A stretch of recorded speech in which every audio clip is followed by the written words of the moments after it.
All right, hello and welcome to the Judicial Branch Notes. These are the last notes that we are going to be taking for our Constitution unit, and they should be a bit shorter than the other notes we've taken on the other branches. So here we go, the last branch of government to learn about, the judicial branch.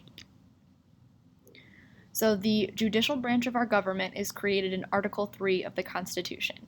So again, thinking back to what we've learned so far, there is the preamble, the beginning of the Constitution, Article 1, which establishes the legislative branch, all about Congress.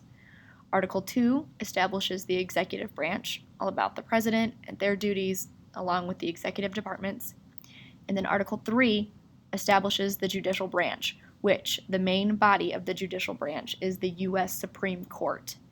And it is the job of the judicial branch to interpret the laws. So the Supreme Court is tasked with reviewing laws and deciding whether or not they are constitutional. They are experts on the Constitution, they are experts on law, and they have to determine what laws are able to fall under our Constitution and what laws go against it that we would have to get rid of.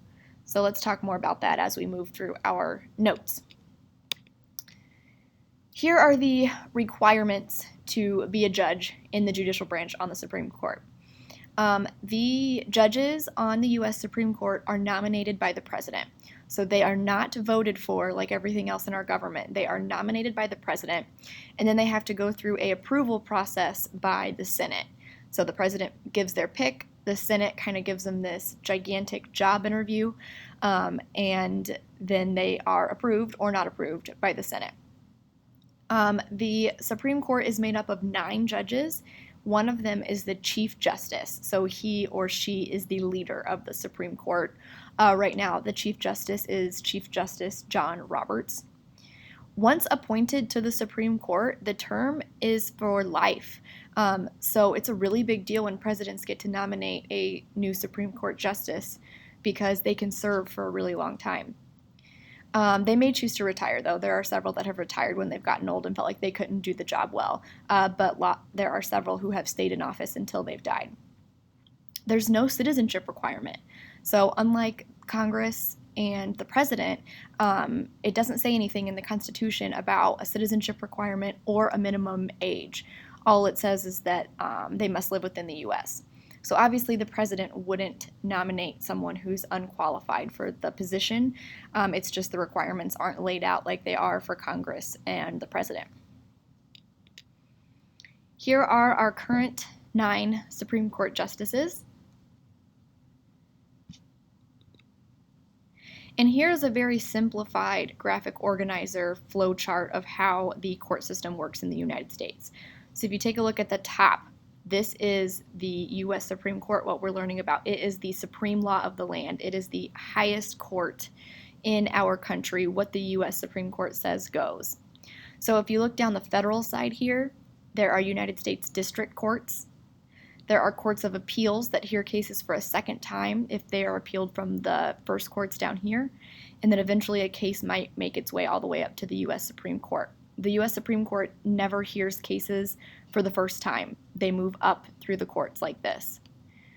Over here on the state side, states also have their own court systems.